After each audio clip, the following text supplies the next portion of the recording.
Dan tanpa membuang waktu lebih banyak lagi, mari kita sambut pembicara kita, narasumber kita yang luar biasa, Pastor Philip dan Mr. Richard Chen. Beri tepuk tangan yang meriah, Bapak Ibu sekalian. Dan juga penerjemah kita malam hari ini, Miss Margaret Wu. Silakan, please. Silakan, Pastor Philip.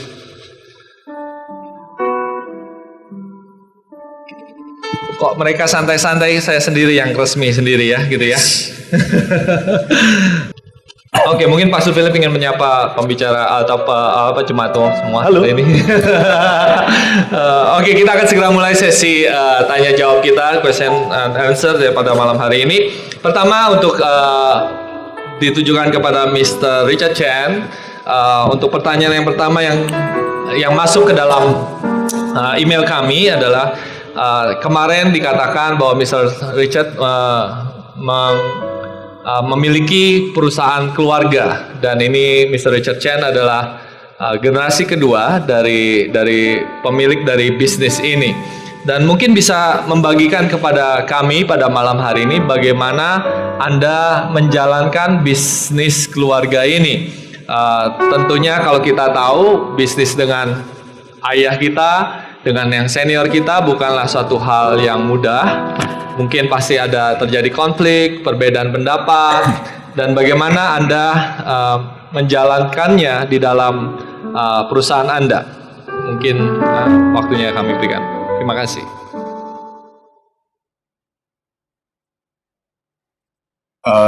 印尼的弟兄姐妹晚安。 Teman-teman saya yang ada di Indonesia, selamat malam semuanya. 晚安。其实这个问题我觉得问得非常好哈，因为其实因为昨天我提到这个事业是我父亲他白手起家的，那我1997年回来台湾，然后开始帮我父亲工作。 Saya rasa pertanyaan ini bagus sekali karena kemarin saya sempat menyinggung bahwa perusahaan ini bukan saya bangun tapi dimulai dari ayah saya, dan saya mulai ada di perusahaan ini sejak tahun 1997. 那我跟我父亲差了26岁，那他的观念跟我的理念当然是非常不一样。 Perbedaan usia saya dengan ayah saya 26 tahun, dan pastinya kita punya pengalaman yang sangat berbeda. 可是，在公司他是我的头，我一定会顺服。 Tapi di dalam perusahaan pastinya papa saya adalah pemimpin saya, maka untuk dari itu saya tunduk kepada papa saya. 可是一定会有意见不合的时候，那怎么办呢？ Tapi pasti ada waktu-waktu di mana kita berbeda pendapat. Kalau begitu bagaimana seharusnya? 我们做晚辈的人，或是他底下的员工，我觉得做好一个好的员工，就是要给上面的长官很好的建议。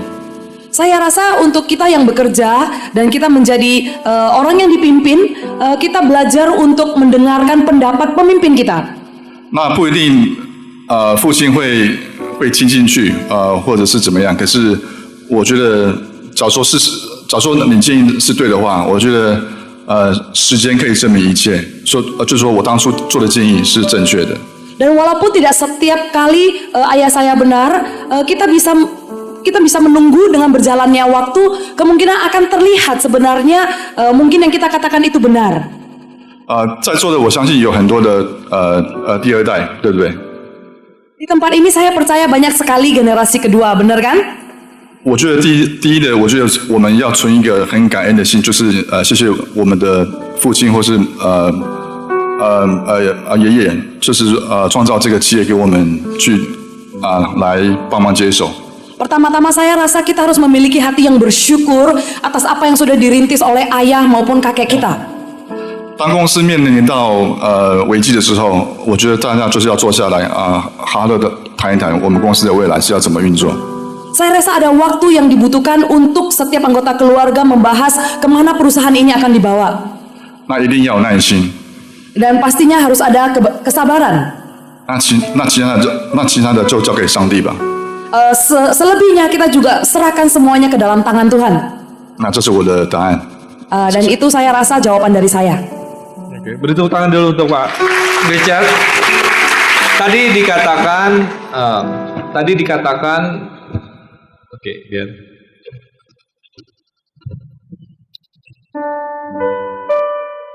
Tadi dikatakan bahwa beliau melihat ayahnya sebagai pemimpin dari perusahaan, bukan sebagai seorang ayah saja, gitu ya. Jadi di sini saya bisa melihat bahwa hubungan professionalism dengan relationship sebagai ayah dan anak ini juga dua hal yang berbeda. Bagaimana Anda bisa menyikapinya dengan hal ini? Kan kadang-kadang ini bisa menjadi hal yang sangat kompleks, hal-hal yang sangat bercampur baur, gitu ya, perasaan yang sulit dibedakan. Bagaimana pengalaman Anda sendiri membedakan antara profesionalisme dengan hubungan ini?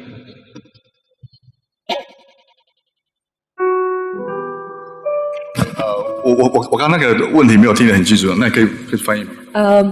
So the questions basically is how do you differentiate your relationship with your father? Sometimes you have the problem have to be professional, but on top of that, you know that is your father, that you have a blood relationship. 假如都是在公司发生的事情的话，我一定会把它当成是我的上司。 Kalau di dalam area pekerjaan, saya selalu menganggap bahwa papa saya adalah atasan saya. 我是他不管意见有多么的不一样，我还是会顺服跟服从。 Walaupun ada perbedaan pendapat, tapi di dalam pekerjaan saya selalu tunduk kepada papa saya. 那我给的建议，他不听或是不采取，那他最后做的决定是他是用他的方式的话，那公司后果是好或是不好，我觉得都是要我父亲或是说做决策的那个人是要负责的。 Saya rasa pendapat papa saya jika menghasilkan hasil yang baik atau tidak baik, semua hasil itu akan ada hubungannya dengan papa saya dan papa saya juga akan bertanggung jawab akan keputusannya sendiri. 所以我父亲还没退休之前，我在公司我是叫他董事长。在我父亲还没退休之前，我在公司我还是叫我父亲董事长，不是叫爸爸。 Sebelum papa saya pensiun dan sewaktu saya ada di dalam perusahaan, saya selalu panggil papa saya direktur dengan panggilan direktur. 那在家里我还是叫他爸爸。 Tapi di rumah saya panggil papa saya papa. 所以家里是家里，公司是公司。 Untuk itu menurut saya kalau di rumah ya di rumah sebagai seorang papa, kalau di perusahaan papa saya sebagai seorang direktur. 对，然后不要把公司的不愉快或是意见不同的气氛把它带到家里来。 Dan juga kita usahakan untuk tidak membawa suasana pekerjaan yang tidak mengenakan dan kemudian kita bawa ke rumah.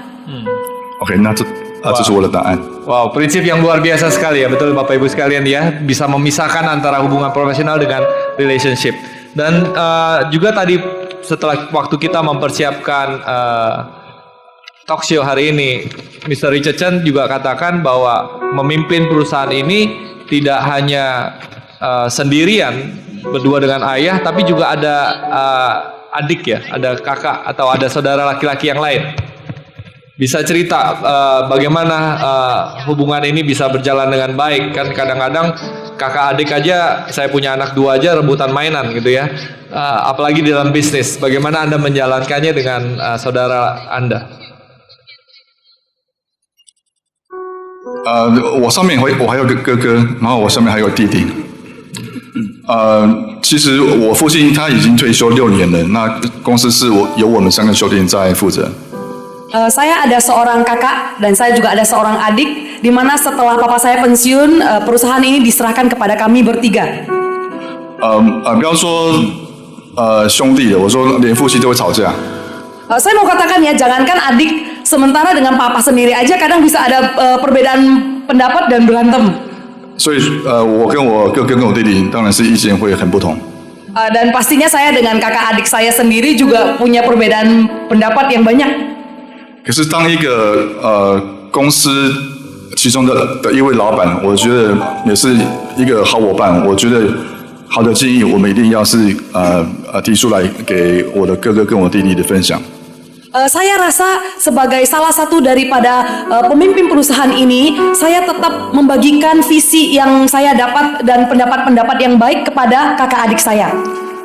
以前还没认识上帝的时候，我会觉得说他们怎么不听我的意见，我会很生气，然后跟他们吵架。Sebelum saya kenal Tuhan, saya bisa berpikir kenapa mereka nggak dengarkan pendapat saya, dan saya bisa marah dan saya bisa berantem dengan mereka. 甚至有2次在公司我拍桌很生气， Ada satu kali saya marah dan saya pukul meja di perusahaan dan waktu itu saya emosi sekali. 可是这个动作是没有帮助的， Tapi dengan cara demikian sama sekali tidak menolong. 反而让整个气氛跟关系弄得更不好。 Malah membuat suasana menjadi lebih kacau dan lebih tidak baik. 虽然我的建议是对的，可是关系变得更不好，我觉得是上帝跟我父亲是不想看到的。 Saya rasa walaupun saya benar, tapi dengan respon yang demikian bukanlah sesuatu yang dikehendaki oleh Papa maupun Tuhan. 所以认识上帝之后呢，我觉得我会用一个比较有耐心的策略，就是说我这样子建议，你们觉得怎么样？ Tapi setelah saya kenal Tuhan, saya belajar untuk lebih sabar dan saya berkomunikasi dengan cara yang berbeda. Saya akan bertanya, bagaimana menurut kalian pendapat saya? 那他们假如不采取，可是假如说我的建议或是决策是正确的，时间会证明我是对的话，我其他哥哥跟弟弟他们往后，我觉得他们对我的信任是加倍的，是增加的。Dengan berjalannya waktu, jika terbukti bahwa pendapat saya adalah benar, maka perlahan adik dan kakak saya akan memberikan rasa percaya mereka kepada saya. 所以一定要有耐心，然后真的要控制你的情绪。 Jadi saya mau kasih masukan bahwa kita bersabar dan juga kita harus mempunyai penguasaan diri bersama dengan kakak adik kita. 然后再把一切交给上帝，然后祷告。 Dan pastinya kita juga serahkan semuanya ke dalam tangan Tuhan dan kita juga berdoa. 好，谢谢。 Amin. Jadi kita harus bersabar, walau kita tahu kalau kita bersabar dan berdoa, Tuhan pasti akan jawab. Anyway, kalau kita marah pun kita tidak menyelesaikan masalah, tapi dengan bersabar kita percaya Tuhan akan buka jalan dan itu bisa terbukti di dalam pekerjaan kita. Beri tepuk tangan sekali lagi buat Mr. Richard. Berikutnya untuk Pastor Philip gitu ya. Ini ada pertanyaan Pastor Philip. Bagaimana misalnya nih ya kita melihat orang dunia. Saya gitu setuju. ya. Setuju ya? Setuju. Oh. Saya kurang setuju nih gitu ya. Topik apa nih kita bahasnya? Ini ada pertanyaan. Bagaimana dengan orang-orang dunia yang melakukan bisnis ini dengan tidak jujur?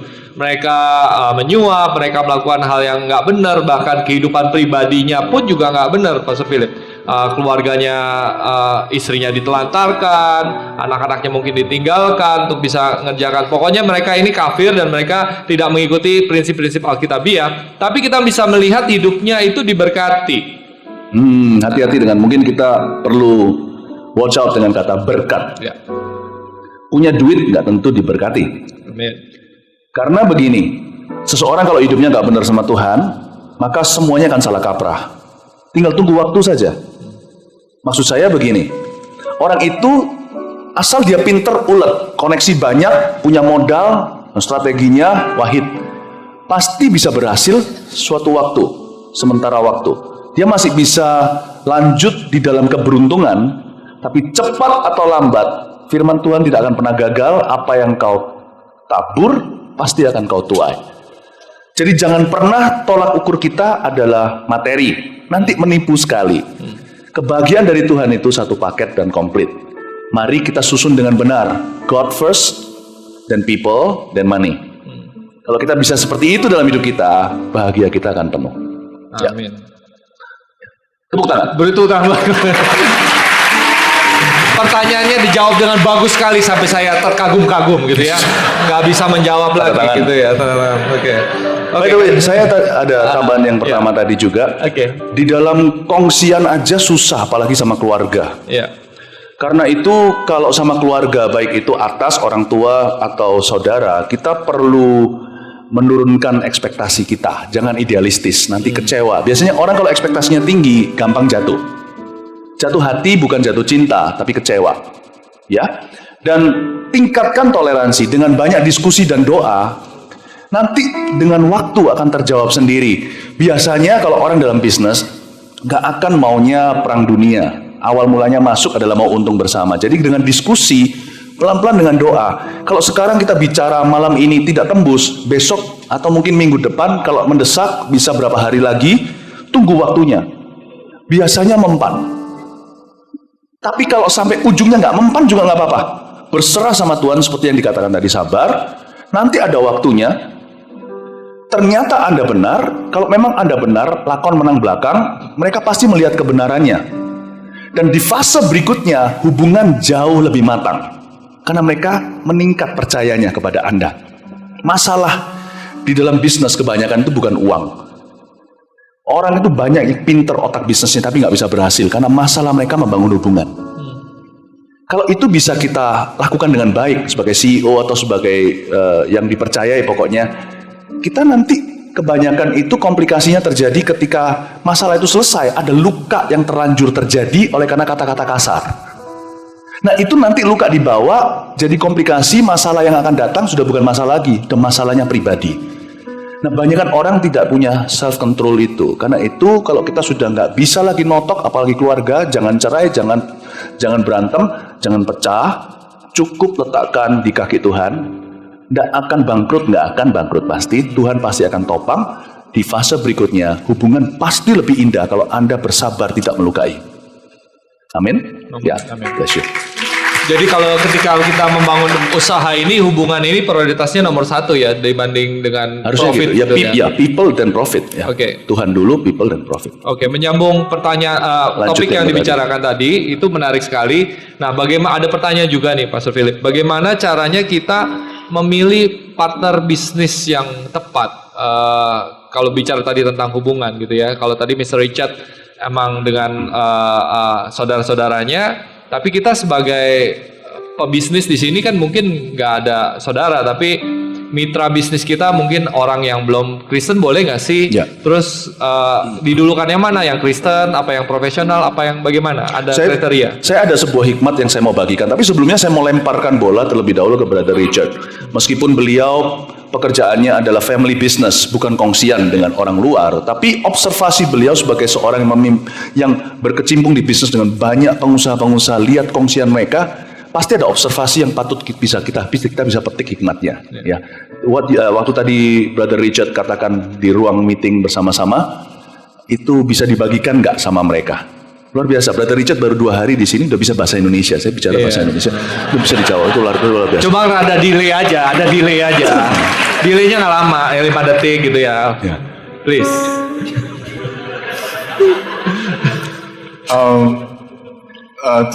其实在家里，我是唯一在家里，我是唯一的基督徒。我哥哥跟我弟弟都不是基督徒，那我怎么样跟他们合作呢？就是我刚刚讲的，真的是要有耐心。那因为刚刚Pastor Mill他问我说how to choose a right partner。其实因为我们这是 family business，actually 我们没有什么 partner，but 可是以我的经验来讲，其实有我的经验，不一定每个 Christian 是 honest。Fani. Kalau Mr. Richard 2 hari bisa ngerti bahasa Indonesia, kita semua udah ngerti ya. Oke, next question. Mr. Richard mengatakan kalau di dalam rumahnya hanya dia satu-satunya orang Kristen. Jadi kalau bertanya bagaimana berpartner dengan orang, apakah harus diutamakan dengan orang Kristen apa tidak? Mr. Richard sendiri juga berpartner dengan saudara-saudaranya yang bukan orang Kristen. Saya katakan sekali lagi bahwa kita itu butuh kesabaran dan juga penguasaan diri. 所以不一定每个 Christian 是好的。不一定每个。Untuk itu tidak semua orang Kristen itu sesuai dengan harapan dan tidak semua orang Kristen itu baik. 可是你知道说，假如说另外一个他不是基督徒，可是你觉得他是 very honest， 他是很诚恳，而且he acts like a Christian， 我觉得这个是比 Christian 还要好，更重要。 Tapi jika ada orang yang belum percaya Tuhan, tapi dia karakternya baik dan dia orangnya jujur, bahkan sifat-sifatnya lebih baik dari orang Kristen, saya rasa orang ini sangat berpotensi untuk kita pertimbangkan. Betul. ABC, coba diingat ABC saja, gampang. Pilihan A adalah pilihan ideal. Siapa dapat A? Dapat DA team. Tim yang perfect sekali untuk kongsian. Sebagai partner rekan kerja, itu seperti jewelry, seperti permata. Apa itu A? A adalah orang Kristen yang kelakuannya di dalam dunia bisnis Kristen beneran. Atau mereka hidup orang Kristen yang betul-betul hidup sesuai dengan standar Tuhan. Kalau Anda bisa dapat ini, kongsian sama yang ini, bukan yang non-Kristen. Tapi kalau nggak bisa dapat, maka Anda punya pilihan berikutnya, B dan C. Pilih salah satu. Pilihan B adalah orang non-Kristen, tapi jujur. Tapi kelakuannya seperti orang Kristen, cuman minus keselamatan aja, dia perlu diberitahu Yesus Tuhan. Tapi yang C, ini sekarang pilihannya tinggal B atau C, yang A nggak ada. Udah nggak ada TA tim B atau tim C. Yang C adalah orang-orang Kristen yang kelakuannya kafir banget.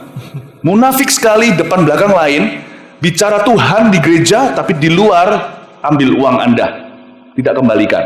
Kalau Anda bisa pilih B atau C, please pilih yang non-Kristen tapi kelakuannya Kristen. Kalau nggak ada pilihan A, pilihlah B. Jangan pilih Kristen yang cuman status doang. Karena itu tidak bisa kita idealistis di dunia ini realita. Karena itu kalau tidak bisa pilih yang terbaik, pilih yang lebih baik. Amin, Bapak Ibu Saudara. Ya. Dan pertanyaan berikutnya juga untuk buat Mr. Richard gitu ya. Kemarin diceritakan suatu kisah yang luar biasa dari tahun 2001 sampai tahun 2012. Perusahaan mengalami kerugian sampai 400 berapa juta gitu ya. Lihat angkanya saya mau pingsan gitu ya. Jatuh dari tempat duduk saya gitu ya. Tapi di dalam waktu 1 tahun perusahaan itu berubah menjadi perusahaan yang profit ya.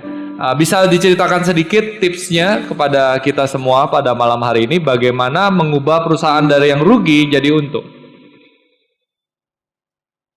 5 detik Bapak Ibu. Ya. OK， 首先开始，我昨天晚上跟大家分享啊，其实这个功劳我是觉得是 99.9% 是属于上帝的。Untuk apa yang saya bagikan kemarin malam, saya sungguh merasa 99,9% semuanya itu adalah pekerjaan Tuhan. Amen.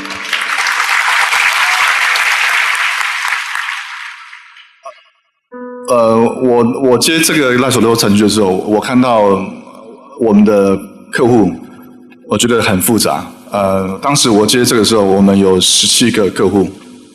Saat itu saya merasa langganan kita, langganan apakah ada kata yang lebih baik ya? Langganan. Customer ya, customer. Ya, langganan. Iya. Pelanggan. Ya. Kayak langganan di mana gitu. Ya pelanggan kita itu sepertinya rumit sekali dan pada saat itu kita memiliki 17 pelanggan.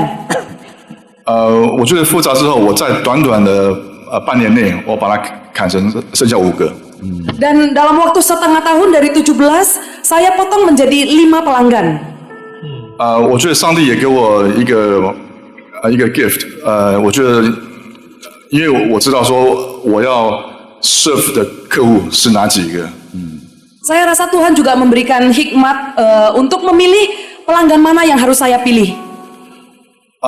因为17个客户 I cannot take care all 17 at the same time。 Saya tahu karena 17 pelanggan itu saya tidak bisa untuk benar-benar menjaganya semua satu persatu. 然后呢，我宁愿把这个5个客户把它照顾得很好。Tapi dengan 5 ini saya bisa menjaganya mereka dengan sangat baik. 那这个照顾客户帮你就是你把这个5个客户照顾得很好的时候，他们当然生意就会增加。 Dan pastinya dengan kita menjaga 5 pelanggan ini dengan baik, pendapatan juga akan pasti bertambah dan meningkat. 然后而且我们跟客户的关系是我希望他们把我当成是 partner， 不是厂商。 Dan saya juga menjaga hubungan saya dengan pelanggan saya bukan cuma sekedar orang yang bertransaksi bisnis, tapi kita juga adalah partner. 所以是互相互认的关系。 Jadi kita juga memiliki hubungan saling menjaga. 我希望跟客人是建立好的关系。 Saya ingin menjaga hubungan saya dengan pelanggan sangat baik. 所以我只做到0.01%，其他99.9% 就是上帝的。 Jadi sungguh 0,01% itu saya lakukan dan sisanya itu Tuhan yang lakukan. And that's what I did， 就是。 Hanya itu saja yang saya lakukan. Saya, sorry. Yeah. Silakan. Ladies first. Bos duluan. Saya rasa masuk akal kalau itu nggak masuk akal, karena nggak logika sekali. Kalau kita lagi sepi, kita pasti akan membabi buta, pelanggan tambah-tambah, ya kan? Hikmatku bukan hikmatmu, kata Tuhan. Karena itu orang yang cari Tuhan akan dapat hikmatnya Yeriko. Justru 7 keliling 13 kali, nggak masuk akal itu. Kenapa malah justru di downsize pelanggannya? Disitulah kuncinya kata fokus. Ingat tema yang diberikan itu. Mengelola, mencukupkan apa yang ada, mencukupkan diri, dan mengelola apa yang ada. Fokus, bukan mengembang, tapi konsentrasi. Justru mengalami kebangkitan company. Saya sendiri waktu mendengar cerita itu, saya sendiri diberkati. Iya ya Tuhan, Engkau tuh punya cerita dalam kehidupan setiap orang yang menurut sama Engkau. Ada cerita mulia yang nggak masuk akal, kok bisa di downsize itu nggak masuk akal. Karena itu jangan kalap Bapak Ibu Saudara. Apapun kalau ada kebetulan di sini ada yang mengalami masalah, sepi segalanya, justru fokus. Ya, justru tingkatkan service, tingkatkan kualitas. Bagaimana juga dengan staff yang ada? Karena selama 11 tahun kan rugi. Mentalitas dari pekerja juga kan pasti rugi. Bagaimana cara Anda membangun semangat kepada tim? Apa dipecatin semua? Diganti tim yang baru atau apa yang Anda lakukan? Good idea. Jangan lihat ke aku dong.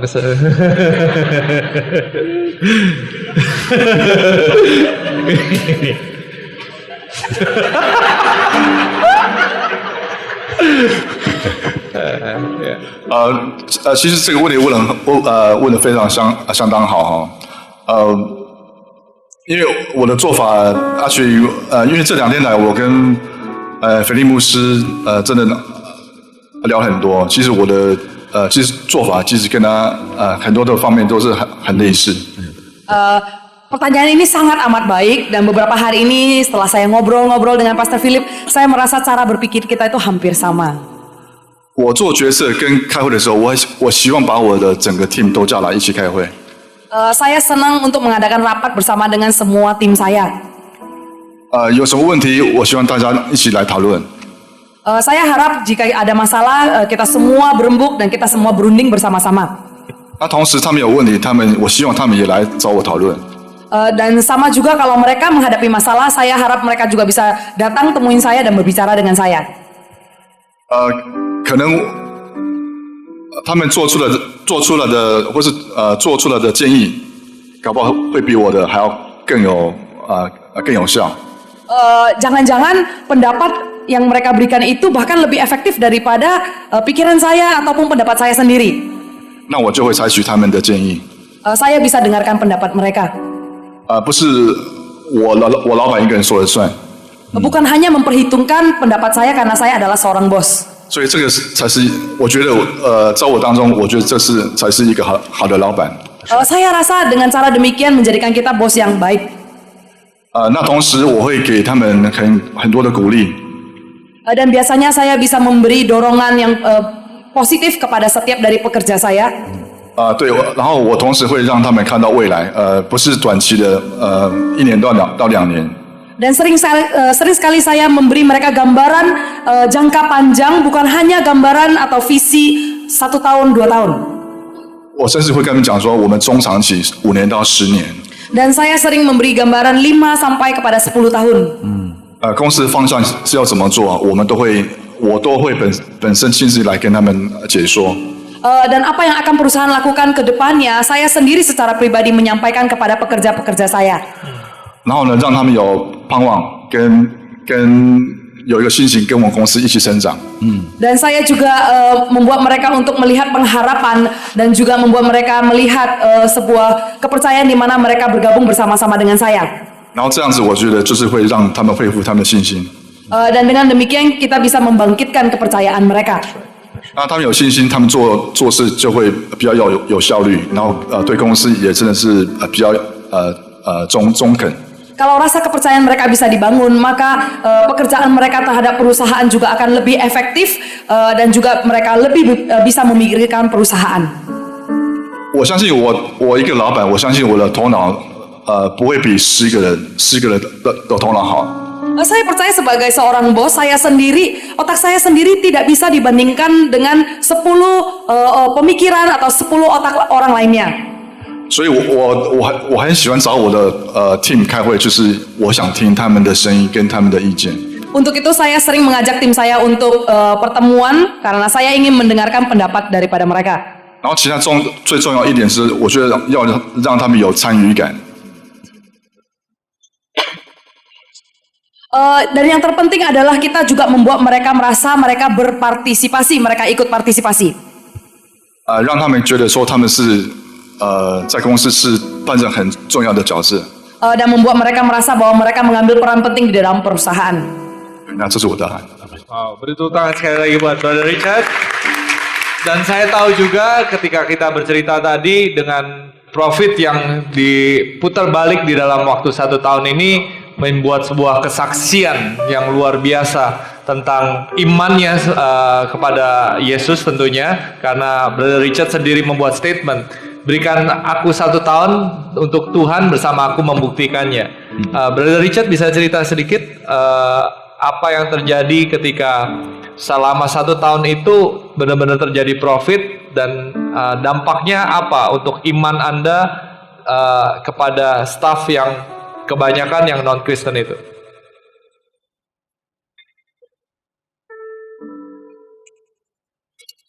OK， 刚开始我对我的 team 讲出这种话的话，我相信，因为大多数都不是基督徒，所以我相信他们当初听我讲这句话的话，我相信有很多是要等着看着我的笑话。Suatu saya mengatakan statement demikian, saya percaya teman-teman kerja saya yang bukan Kristen, mereka sedang menanti-nantikan omongan saya untuk menjadi bahan tertawaan. 然后他们的心态也一定是说，我到底看着我的老板是不是他的心态是不是疯子？ Dan mereka juga menantikan ini bos saya, ini kepercayaan itu apa seperti orang gila ya? 他讲的话是有可能吗？ Apa mungkin perkataan dia itu benar? 所以真的是他们也真的是很有耐心，他们真的是给我跟我上帝1年的时间。 Tapi sebenarnya mereka juga orang yang sabar karena mereka memberikan waktu 1 tahun kepada saya dan juga kepada Tuhan. 然后他们看到绩效，我觉得他们就是我觉得他们是很惊讶。 Sewaktu mereka melihat hasilnya, mereka itu kaget dan mereka itu juga terheran-heran. 可是这个不是lucky， 或是好运， Tapi saya rasa ini bukan sebuah keberuntungan. 因为上帝在我们的当中做工做了3年，所以获利是每年成长3年，是连续3年。 Saya percaya Tuhan sudah bekerja dalam pekerjaan dan perusahaan kami, dan kami lihat hasilnya itu selama 3 tahun berturut-turut. 所以这个成绩3年的成绩不可能是 luck。 Oleh karena itu, hasil yang bukan cuma 1 tahun, tapi 3 tahun berturut-turut ini bukanlah sebuah keberuntungan. 所以我同时会跟我的团队分享说，其实你们也知道，我们的成本都是在增加，客户也来看我们的价钱，那你心里算算看，我们今年的获利怎么会增长？ Dan sering saya katakan kepada bagian accounting, saya katakan harga di luar sana saingannya sangat ketat dan mereka selalu bersaing dengan harga kita. Tapi kalau dihitung-hitung, bagaimana caranya kita mendapatkan keuntungan? 他们算出的数字跟我的会计，就是我的accounting， 他们两边算出的这数字是 match 是一样的。 Tapi setelah dihitung-hitung, perhitungannya itu benar, perhitungannya itu sama. 那我第二个问题，我问他们说，你知道是为什么吗？ Dan pertanyaan yang saya tanyakan kepada mereka, tahu nggak kenapa kita bisa menghasilkan? 我问了他们好几次，他们都没有一个正确答案。 Saya sudah tanya beberapa kali, tapi setiap kali mereka tidak menemukan jawabannya. 我只能跟他们讲说，这是很神迹的神在帮我们铺路，然后在我们上面做了工。 Kemudian saya mengatakan kepada mereka bahwa ini sungguh pekerjaan Tuhan yang heran dan ajaib yang sedang membantu dan menolong kita. 所以我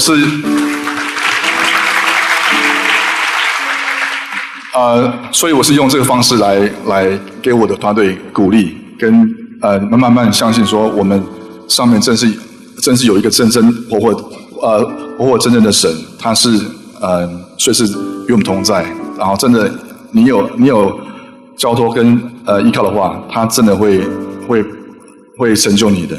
Dan dengan demikianlah saya pelan-pelan menyatakan iman saya kepada pekerjaan saya. Saya menyatakan bahwa Tuhan sungguh menyertai kita, bahwa Tuhan sungguh ada bersama-sama dengan kita dan melindungi kita dan menolong kita.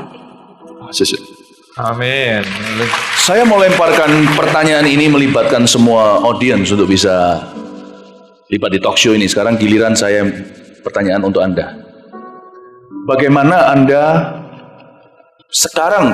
Anda bisa menjadi saksi di tempat kerja Anda? Karena panggilan kita bukan hanya to make money. Itu gampang, orang dunia juga merasa terpanggil. Panggilan kita lebih, karena citizenship kita atau kewarganegaraan kita itu surgawi. Loh, kita harus memberitahu orang jalan kebenaran dan hidup. Karena itu tugas kita, panggilan kita juga adalah menjadi saksi Kristus yang hidup di tempat kerja kita. Nah, kalau Anda adalah bos, gunakan posisimu dan otoritasmu dengan bijaksana. Kita nggak bisa, kan di Indonesia sangat rawan sekali, sangat sensitif peka soal kristenisasi, bukan? Tapi kalau itu kesaksian, tidak ada yang bisa menyangkal. Karena itu, mintalah agar company perusahaan Anda, di depan mata semua staf Anda, betul-betul mengalami pengalaman hidup dengan Kristus. Contohnya saya bisa bayangin tadi, Brother Richard panggil, bukan kristenisasi, semua orang di bawahnya bukan orang Kristen. Lalu, dia melontarkan untuk bersyukur. Lontarkan tanya, kira-kira apa ya rahasianya kok putar balik seperti ini? Semua akuntannya tidak bisa menemukan jawabannya. Lalu dia buka mulut. Jangan sampai kalau seorang bos diam pada saat seperti itu, serahkan ke pendeta. Karena pendeta nggak akan didengar sama mereka. Kalau datang, mereka nganggap, kamu siapa? Kalau bos sendiri berbicara, kita bisa bijaksana bersaksi dengan cara yang sangat positif. Kita bisa beritahu sama mereka seperti ini. Nah, kita beritahu mereka apa sesungguhnya terjadi, dan itu menabur firman Allah di dalam diri mereka tanpa memaksa sebuah agama. Nah, kalau bosnya diam saja, nanti mereka kira itu karena feng shui-nya bagus. Karena Alkitab berkata di kitab Roma, bagaimana mereka bisa percaya kalau mereka tidak pernah diberitahu? Karena kita yang tahu kan, harus beritahu lah. Gimana kalau bisa diberitahu kalau kita nggak merasa terutus untuk melakukan itu? Karena itu bosnya harus berkata seperti dia. Saya harus berkata, semua yang terjadi di perusahaan kita semua alami di depan mata kita. Kita berputar dari negatif ke positif, itu nggak masuk akal. Ini semua karena Tuhan Yesus. Itu tanggung jawab kita, bahwa setiap Anda tujuan bisnis breakthrough bukan supaya kita kaya, tapi supaya kita menggenapi rencana Allah. Dan bagian besar rencana Allah adalah supaya Anda dan saya menjadi saksi Kristus di tempat kerja kita. Tapi tidak bisa dengan cara memaksa. Kita harus buktikan sama mereka Allah kita hidup lewat kesaksian hidup kita dan kepemimpinan kita. Amin. Amin. Ya. Amin. Next. Mungkin 2 pertanyaan terakhir buat narasumber kita hari ini. Yang pertama, kalau kita sudah melihat tadi perusahaannya Brother Richard ini sangat diberkati, dan ketika sangat-sangat diberkati ini tentunya what do you think? Apa menurut pemikiran Brother Richard sendiri, berapa penting sih untuk perusahaan ini menjadi berkat buat gereja, buat komunitas, buat masyarakat yang ada di sekitar kita, yang sudah Tuhan berikan di dalam kehidupan kita? Coba saya tambahin satu lagi ya. Do you at all feel called that your business, apakah Anda merasa terpanggil dan melalui bisnis untuk mengembalikan pada komunitas? Apakah Anda merasa itu sebagai sekedar harus melakukan demi sosial amal supaya bisa dapat juga nanti tax reduction atau bisa dapat keringanan pajak atau apa? Atau Anda merasa itu antara Anda dengan Tuhan, perusahaanku harus mengembalikan sesuatu kepada masyarakat? Apa Anda merasa terpanggil tidak melakukan itu untuk melalui perusahaan Anda, dan juga bagaimana selama ini Anda melakukannya melalui perusahaan Anda? Bisa cerita sama kita. 其实因为我小时候是受美国的教育， Karena saya dibesarkan dengan pendidikan Amerika. 当时我去美国的时候，我的老师，我相信他也是基督徒，因为我相信他，我10岁的时候他就在我身上撒了种子。Saya percaya guru saya waktu saya usia 10 tahun itu adalah orang Kristen juga karena guru saya menabur di dalam kehidupan saya. 他一直用这句英文叫我 "You have to be thankful"。 Dengan kata guru saya sering mengatakan kamu harus selalu bersyukur. 那这句话，我觉得在我心里，这是有很深的就是记忆这样子。 Saya merasa kata itu merema dengan sangat dalam di dalam hidup saya. 所以我长大一点的时候，我会觉得说，哇，我们做那么大的企业，其实我们做的东西就是卖给我们的社会大众，然后我们的消费者就是社会大众。 Setelah saya lihat-lihat dengan karir kita yang berkembang begitu besar, saya melihat sebenarnya produk-produk kita juga dijualkan kepada masyarakat dan masyarakat inilah yang memakai produk-produk kita juga. 不管你是做制造业的，不管你是做服务业的，不管或是说你做手机或是做电脑的，其实都一样。那个 the end user 就是我们的消费者。 Apapun bisnis kita, baik itu dalam bidang tekstil atau komputer atau bidang apapun, pada akhirnya penggunanya adalah masyarakat itu sendiri. 所以假如说上帝给我们这个那么多的恩福，让我们就是成为成功的企业家，我觉得我们至少要做的是最基本的概念，就是我们要回馈社会。 Saya rasa dengan berkat yang Tuhan berikan, berkat yang begitu banyak, setidaknya paling tidak kita bisa lakukan adalah mengembalikannya kepada orang-orang di sekitar dan juga masyarakat. 因为上帝让你赚这些钱，不是全部要让你花掉的。 Karena Tuhan izinkan kita untuk memiliki harta ini bukan untuk kita pakai sepuasnya. 可是上帝说你辛苦赚的钱，当然你可以享受。 Dan pastinya dengan hasil yang kita miliki, dengan kekayaan yang kita miliki, kita juga boleh menikmatinya. 可是千万不要忘记了那些需要帮助的人。 Tapi jangan lupa oleh orang-orang yang masih membutuhkannya. 所以我们自己家族像我的爷爷他去世之后呢，我们帮他用他的名字成立一个基金会。 Sehingga keluarga kami setelah kakek meninggal, kita memakai nama kakek untuk sebuah organisasi. 然后呢，我们这个基金会是专门在帮助贫穷的家庭，他们是没有办法付学费上学的。 Dan organisasi ini bergerak untuk menolong anak-anak yang tidak bisa bersekolah, anak-anak yang kurang mampu. 其实，在台湾那么发达的国家，那么丰富的国家，真的还有很多需要帮助的小孩跟青少年跟家庭。 Sebenarnya di negara Taiwan yang kalau kita lihat juga adalah negara yang makmur, tapi ternyata masih banyak anak-anak dan juga keluarga yang membutuhkan. 然后呢，2年前我跟我太太成立一个基金会，是专门帮助癌症的小朋友。 Dan 2 tahun yang lalu saya bersama dengan istri saya memulai sebuah organisasi yayasan di mana khusus untuk membantu anak-anak yang menderita kanker. 我们做的这些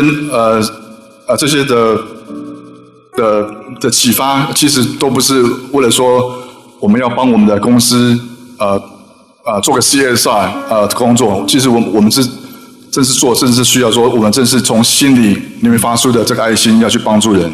Sebenarnya apa yang kita lakukan, apa yang perusahaan kami lakukan bukan untuk nama perusahaan kita atau seolah-olah hanya dilihat kita berbuat amal, tapi kita melakukan tulus dari hati kita, kita ingin mengasihi orang lain. 所以我们去不管是医院去关怀，还是去贫穷的家庭去造访，我们都不会拿我们公司或是我们名字或是 logo 去现场，因为我们不需要让人家觉得说我们是要做给社会大众看的。 Sehingga sewaktu kita mengunjungi orang-orang yang membutuhkan, kalau kita melakukan kegiatan, kita tidak pernah membawa logo perusahaan atau nama perusahaan seolah-olah ingin orang-orang tahu apa yang kita lakukan. Wow. 其实我们做这个是给上帝看的。 Sebenarnya apa yang kita lakukan adalah untuk menyenangkan Tuhan. 对，所以我们不需要出名，我们也必须要把我们的基金会弄多大。其实我们真的是从心里面发出的爱心。 Sebenarnya kita tidak perlu memegahkan diri sama sekali karena sungguh dari hati yang paling dalam ada kasih Tuhan. Yes. 谢谢。 Beri tepuk tangan sekali lagi, luar biasa. dengan tulus mengembalikan kepada komunitas dan merasa bahwa panggilan untuk bisa memberkati adalah panggilan dalam perusahaannya. Luar biasa. Pertanyaan terakhir, Brother Richard, untuk malam hari ini, karena waktunya sudah habis gitu ya. Bagaimana hubungan Anda dengan gembala Anda? Bisa ceritakan begini, karena saya melihat tentunya pertumbuhan rohani Anda tergantung dengan juga gereja di mana Anda tertanam dan juga dengan gembala Anda. Bisa ceritakan sedikit bagaimana hubungan Anda dengan gembala Anda? 其实我真的还蛮幸运的，因为我接触上帝之后呢，我觉得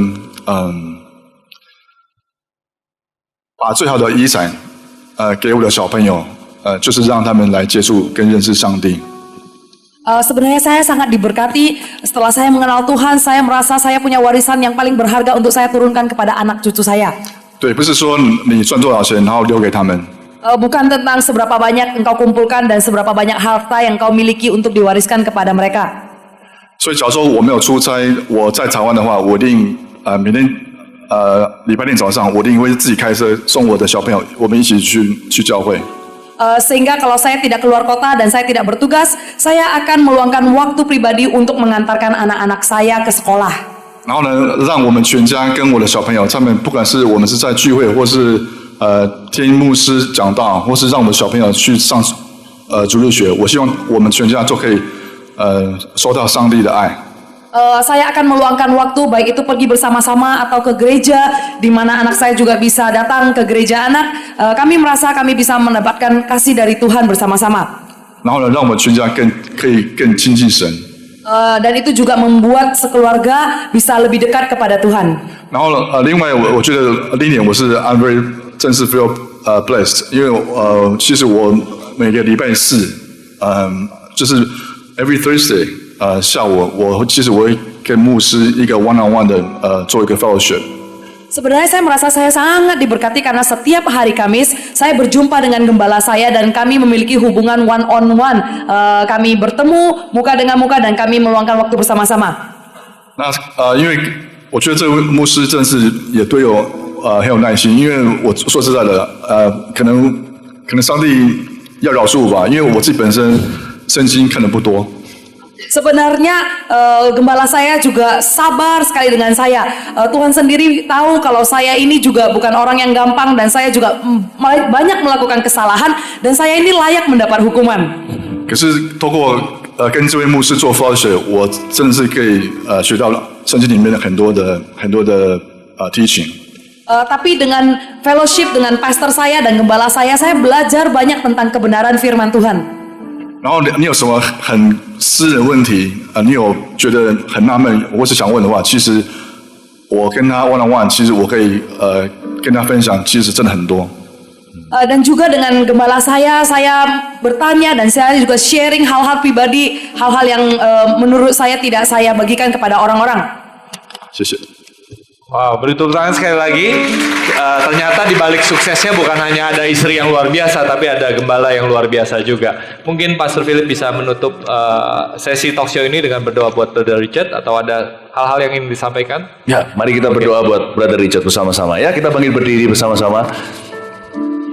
So, malam ini juga Brother Richard dan istrinya Bu Sandy Sister Sandy akan kembali ke Taipei malam ini juga. Jadi mari kita ulurkan tangan kita. Sandy, would you please come up as well so we could pray for you. Mari kita ulurkan tangan kita berdoa. Bapa di dalam sorga, terima kasih, mengucap syukur kepadamu. Tuhan, terima kasih Engkau mengirim kepada kami, saudara kami, ya Tuhan, untuk memberkati umat Tuhan. Kami percaya benih yang ditaburkan kekal, pasti menjadi 30, 60, 100 kali ganda. Tuhan berkati mereka, kami utus mereka pulang kembali ke rumah, ke keluarga, pekerjaan mereka. Dan apa yang mereka telah investasikan ke sini, Tuhan tidak pernah berutang. Kembalikan berlipat kali ganda di dalam nama Tuhan Yesus Kristus. Kami mengasihi mereka, kami percaya kami akan melihat mereka kembali dalam waktu dekat ini. Mereka pasti akan terbeban untuk tempat ini, karena kami mulai hari ini sudah menjadi saudara di dalam Tuhan. Di dalam nama Yesus kami berdoa. Amin. Kasih tepuk tangan untuk Brother Richard dan Sandy.